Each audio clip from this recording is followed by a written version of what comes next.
All right, welcome to my FX Buddies, the podcast. And I say podcast because there's more than one medium on which you can enjoy this content.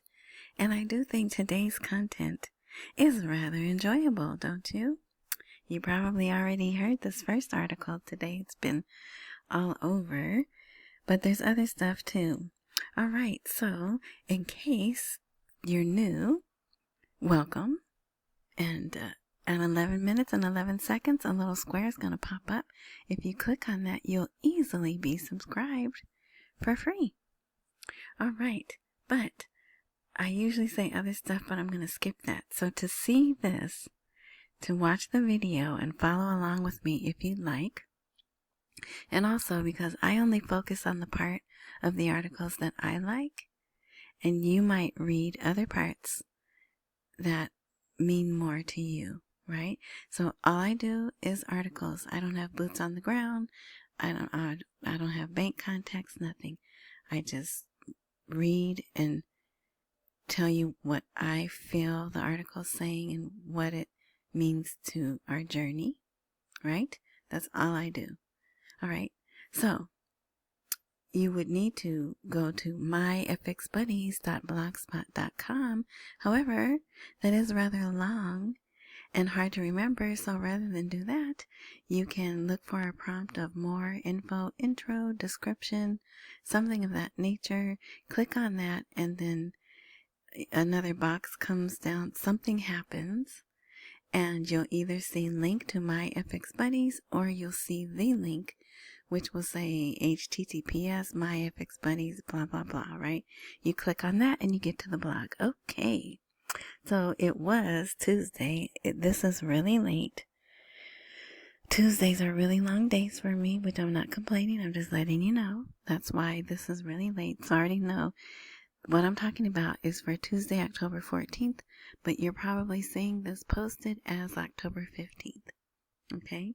All right, so just in case you didn't see this article, we got warning through Nader. Hey, look for an article that's going to say they're going to drop the zeros. And voila, there it is. Central Bank gold reserves reach 170 tons with intention to remove zeros from Dinar. Okay, is that Dinar rate, Dinar note, what? Well, let's read on. And then if you want to see this for yourself, matter of fact, this might be one to share. If you have people, which I'm sure you do, if you have people who've stepped away, like remember the other day I said someone told me, I'm gone, I'll come back in December, but other than that, I'm gone till June. Remember I said that? I'm going to send this to them. But anyway, so say you just want this article. You want the original of this article. You come to the blog. This will be a live link. And you click there and it'll take you to the article. And then it'll be in Arabic, but it's very easy to translate. And then you could show it to them, right? So yeah, all right. And I like that picture. That'll probably be the thumbnail. Okay, so the CBI announced on Tuesday its gold reserves and its intention to remove zeros from the Iraqi currency. So there's your answer. It's from the currency in this article, right? And this is the deputy governor of the central bank. So it's the CBI. It's not an expert, an economist, financial, whatever. It's from the CBI, so that's good. We want that. And it was a press statement. The Central Bank of Iraq has increased its gold holdings from 90 to 170 tons at the present time. This amount of gold now constitutes 20% of the central bank's total assets, and Iraq currently ranks 4th in the Arab world and in gold holdings and 29th globally. Those numbers are from the World Gold Council. So you can look that up and verify that if you'd like. The deputy governor of the CBI confirmed that there is no intention to float the Iraqi dinar exchange rate so as not to affect the stability of the economy at the present time. Okay, that's a little tricky. I know some people were seeing that statement and they were thinking that it was saying they're not going to change the rate at the present time. But the present time, I feel, is referring to the stability of the economy. And they're not going to float. So that to me sounds like a rate is coming out. It's a single rate. It's an RV. So all that energy and emotion and time people spent arguing about, it's not an RV, it's an RI. Wasted time. I don't care if it's an RV, RI, whatever. Change the rate. It's a rate change. And you'll hear me, and that's what I say. When the rate changes, right? Sometimes I say revalue, because that's what I've been saying for years. And then I'll quickly say, don't you bother me about that. Right? So we don't know. And are you really going to care? No, you're not. Right? Anyway, so Khalaf, that's his last name. He revealed that there is an intention to remove zeros from the Iraqi dinar to ease the burden of banknote hoarding on the financial sector. So some people want to change this. I don't. Leave it the way it is. The people are not going to bring in their 3-0 notes until they can get the new notes they've been promised since at least 2018. Hoarding, the banknote hoarding, is the people keeping the money in their homes. And how many articles have we had in the past 6 months about them blaming the currency, the cash crisis, liquidity crisis, on the people because they've been hoarding the notes in their homes, right? So they're going to let them have these new notes, and then they'll bring in their 3-0 notes, right? And I'm sure they're going to change the rate at the same time.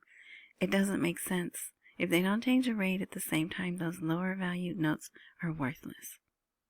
So, but they can't say that, okay? So don't get nervous.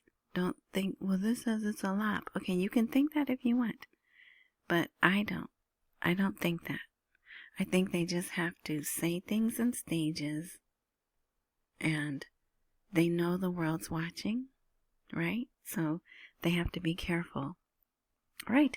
So in addition to that article, here's another one. Stability. Well, this is different though. But stability of the Iraqi dinar exchange rate, a CBI paper. So this was something that happened at the University of Kirkuk. I don't even know when. I don't think it says when. And I tried. Trust me. I tried to find it on my own. I tried Grok. It's hard to search things because we see them in English, but the original is in Arabic. So I'm searching for something in English that's originally in Arabic, and it's difficult. But here's just more proof that they're talking about the exchange rate. Everywhere you look, they're talking about stability of the economy, security, that they're secure and safe, and the second paper, early warning systems and their impact on the stability of the Iraqi dinar exchange rate. So this is good. This is all good. And then even for this, this was that Iraqi business news guy. The link is here. Oh no, it didn't show. It should be right here. It should either be here or here, but I'll make sure it's there. I'll put it there so then you can link to, I don't have it up on this window, but anyway, I'll put it there so then you can see. But yeah, so on the sidelines of the event, whatever it was at the college, the university, a financial inclusion exhibition was held featuring government and private banks, as well as electronic payment companies in Kirkuk.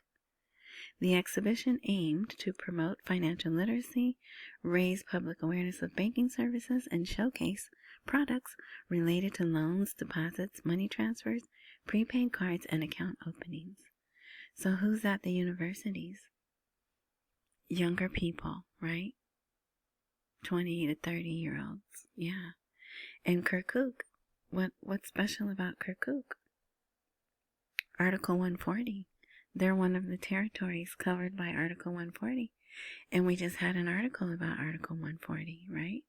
And guess what? There was another one today too, but I didn't have time to get it. So it'll be in tomorrow's. All right. So here, that guy, General Petraeus, he had both jobs. He was General David Petraeus. He was actually the director of the CIA. So he had both jobs. So he's in Kurdistan getting ready to set up artificial intelligence program at the university. But this is Kurdistan. But here he's meeting with the president, their president, Abdul Latif Rashid. No, doggone it, I forgot one name. Abdul Latif Jamal. How can I forget Jamal? I know some Jamals. Okay, but anyway, that's his name. Yeah, so that happened. And I'm thinking I wouldn't let anybody who used to work for the CIA build anything for me, because they're building back doors into it, okay? But anyway, that's just me. Sadani's advisor identifies the reasons for the global rise in gold and reveals the value of Iraq's reserves. Now, see, I think his number is different. Anyway, so they're telling the people about the gold, why it's raising in value, how much they have, how secure it makes their money, geopolitical tensions, other central banks are hoarding gold, right? The erosion of the dollar. Here they talk about the BRICS nation. So there's a lot in this article. I need to sneeze. Let's see. No, they don't talk about how much what is it? The tons of gold they have. But so interesting that this article's out today. Oh, there it is, double. I need to delete that one. All right. Then they talk about their credit risk, their credit rating. Again, we just had an article maybe a month ago about their credit rating, right? Sadani went somewhere I think he went to the ratings companies to ask for a higher rating, which he didn't get, but here they are. A B- rating raises the cost of borrowing and threatens major projects. So here it is again. And they're comparing themselves to the UAE, Qatar, Saudi Arabia, and Kuwait, who are all rated A+, and whose money is all at the value it should be, right? So yeah, so I'm guessing when they do get their rate change, they will get a higher rate because they're going to borrow money and they'll want it at better prices, better rates, I should say. So why is the B- dangerous? And I just told you why. It makes them get higher, see, interest rates exceeding 9%. The risk. So if you want to read that, you can. Because what they're saying there is could apply to your future if you're at a point where you want to negotiate your interest rate. Say you're going to do projects. Are you going to build things? Right? Then I hope you're listening to someone who tells you to use other people's money. You'll be able to get loans at such low rates. You should get loans and keep your money and use their money. I hope you're under the tutelage of someone who has explained that to you. Anyway, so yeah, that's in figures and facts. And is there such thing as facts anymore? I know there's figures. But anyway, so yeah, so this was pretty lengthy and great information. All right. What's this? So here, the framework, I'm not certain if they had their meeting, because some of the articles said they were going to postpone their meeting till tomorrow. But this looks like they did have it.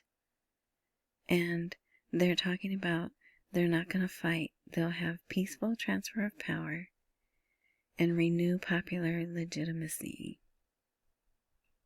So they're getting on board for free and fair elections, which is great, right?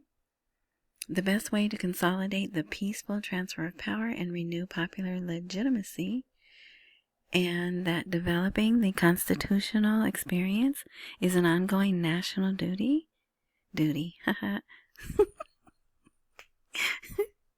That's from Family Guy. If you ever watched Family Guy, I just can't get that out of my head. Anyway, to ensure the building of a just and strong state that reflects the aspirations of all Iraqis. Yay! And plus, every now and then I have to make sure you're awake, right? I gotta throw something silly in there so you'll be like, what? And then rewind. No, just kidding. All right, so if you'd like to support my FX buddies, because we be working. It's me, really, okay? But yeah, so buy me a coffee. Buy me a coffee would be a live link if you're looking at the live blog. Cash App is always live. Oh, and let me think. I'm gonna get the name right. I am going to get her name right. Come on, Cash App.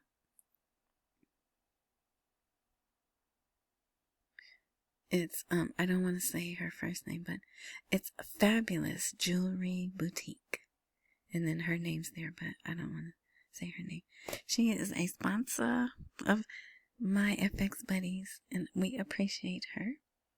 All right, so yeah, that's $ Tishwash, and I'm Tishwash and PayPal. Big or small, I appreciate it all. And I thank you in advance for your generosity. All right.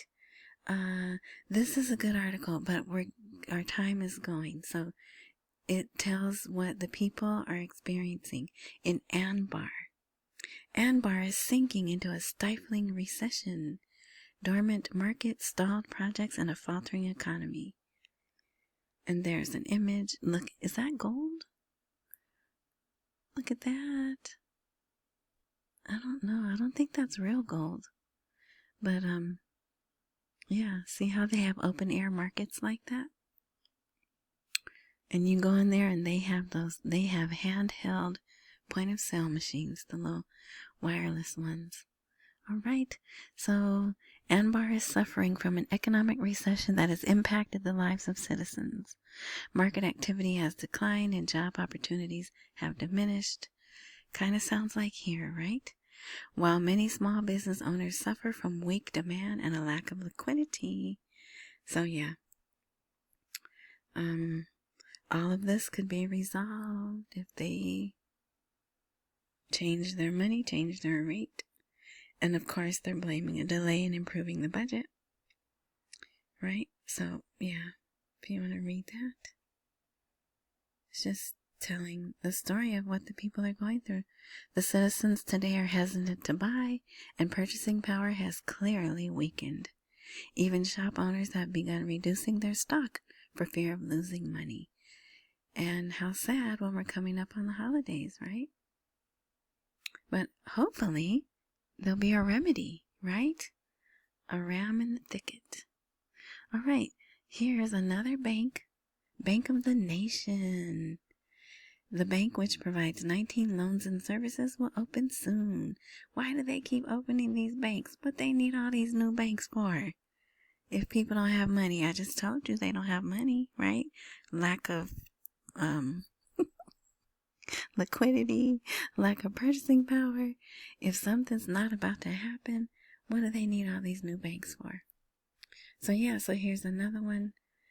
It's probably not a new bank. It's new to the Kurdistan region, right? The bank is expected to be operational before the end of this year. Yay, we like that. Now, I think this DH is dirham. So maybe this bank is a UAE bank because they use the dirham, right? But so they're capitalized. They're going to be capitalized at 250 billion Iraqi dinars, which is, I think, the minimum that is approved by the CBI. They like for them to be 400 billion Iraqi dinars. So, and some of that will be in DH, which again, I think that's dirhams, which the CBI takes, and we approve of them taking it, right? Remember that? The bank will be affiliated with the Central Bank of Iraq and will operate in an advanced electronic system, right? So they're coming in electronic. And then they'll probably switch to digital. They'll have 9 people on the board of directors. They'll have training courses, so you can read all of this if you'd like. And with that, a committee has been formed to reduce the number of specialized banks, which currently number by early 2026. Oh, the number's gone. There should be a number right there. But also, this writing here, it says this. That's what that text up there says. This part right here. But I think it has 19. I don't know. But there was a number there. But that's what happens when you translate. Often the numbers get all screwy, which is why I don't do tables and graphs, because they don't come out right. So that will make the number of commercial banks 96, and they're going to reduce that number. So, yay, I like new banks. And here's another article about digital banks. We're almost done. Okay, so there was another show on the TV, on the news, on the tele. And let me just tell you some of the things they were talking about. No. Oh, yeah. That'll do it. That'll do.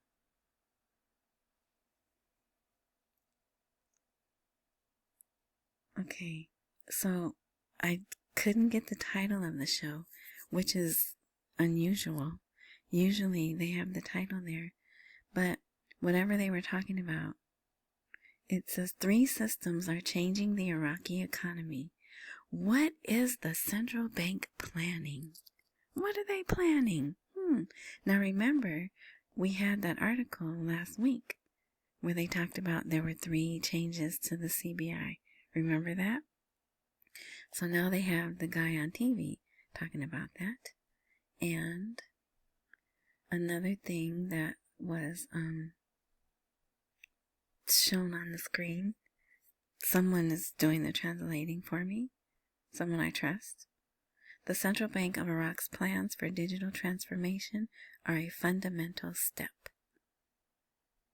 Yeah, so isn't that interesting? But my point of sharing that with you is everywhere they go, they're being talked, it's being discussed. Digital transformation, CBI, exchange rate, right? So they gotta be doing it soon, right? They have to.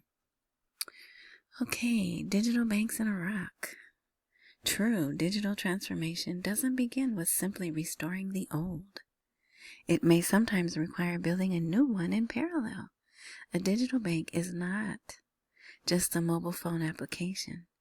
It represents a completely different operating philosophy. Amid the media hype surrounding the Central Bank of Iraq's receipt of dozens of applications, remember that? They had like 80 applications and they're only going to approve 3 or 4. A fundamental question arises. Isn't this an unjustified rush? While the traditional banking sector still suffers from deep structural problems? To some, announcing this step contradicts the painful reality of a fragile banking system, but the reality may be more complex. How much time do we have? Okay, So they say it's undeniable that the criticism directed at this step carries within it facts that are difficult to ignore. Can we talk about digital transformation, but cash transactions still dominate the landscape? Yeah. However, viewing digital banks as an intellectual luxury or a mere blind imitation of Gulf models overlooks a fundamental truth. Sometimes escaping a crisis requires breaking its vicious cycle. Traditional banks, unable to attract more than 70% of Iraqis to the formal banking sector, will themselves be unable to lead the digital transformation process. This is precisely where the wisdom of creating a new model, starting from scratch, with global standards and flexible operating mechanisms may lie. So, yep, he goes on more. This is one of those smart people. So, of course, it's a long article, but the deciding factor is not the number of applications submitted, but rather the central bank's ability to sift through them, select the most qualified and committed, and link licensing to a clear timeline that includes enhancing interoperability between systems, citizen awareness campaigns, and parallel legislative reform. Yeah, so they want to transform this path into a real bridge connecting citizens and the formal economy. Digital banks are not a substitute for comprehensive reform, but they may be the engine that pulls it forward. Success depends on making this technology a tool to serve humanity. Okay? Humanity. Not just a facade. A cosmetic change to a reality we don't want to change. And that's it. Yep, we're done. Oh, so yeah, this is yesterday's episode. So if you're on the blog and you missed yesterday's episode, it's here. All right, so I'm going to end there under 30 minutes. Yeah, I don't have anything. Well, like I said, I knew I was running out of time, so I already know I'm going to post tomorrow, and tomorrow my posting will be earlier, so I'll be able to talk a little louder, okay? Just so you know. All right, so again, I want to thank you. Make sure you hit the thumbs up. That really helps me, and it's free for you. And I hope you stay. I have to admit, it's getting a little exciting, right? It's getting a little exciting, but we don't want to be dropped again, right? So stay even keeled. There's already some people looking for other articles tomorrow to come out, and so I'll be on the lookout for those too. And yeah, so accumulate while we wait for the rate to appreciate. Don't miss any meals. Pay all your bills. Thank you. Enjoy the rest of your morning, night, noon, whatever time frame you are indulging in this content, and until tomorrow.